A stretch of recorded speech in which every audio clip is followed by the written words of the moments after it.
શું જોઈ રહ્યા છો તમે પરિસ્થિતિ? હાજી નમસ્કાર. જય માતાજી બાપુ. જય માતાજી.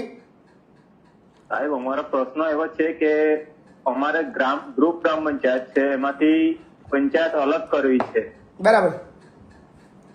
તો તલાટી એવું કહે છે કે તમારી અમારું ગામ રેવન્યુ નથી. રેવન્યુ હોવ ના હોવ બે નંબરની વસ્તુ છોડો. પેલા તમે મને તમારો તાલુકો કોને? મારું તાલુકો માંગરોળ, જિલ્લો સુરત. ગામ કયું?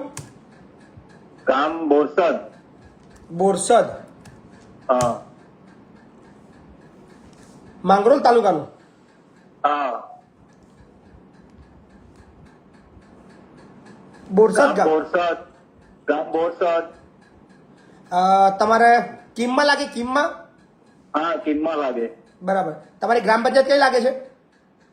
ગ્રામ પંચાયત બોરસદ લાગે. ગ્રામ અને પંચાયત અમારું પેટા ફળિયા દેગડિયા આવે. દેદરિયા. હા દેગડિયા પેટા ફળિયું. દેગરિયા. હવે ત્યાં આગળ વસ્તી કેટલી છે? વસ્તી અમારે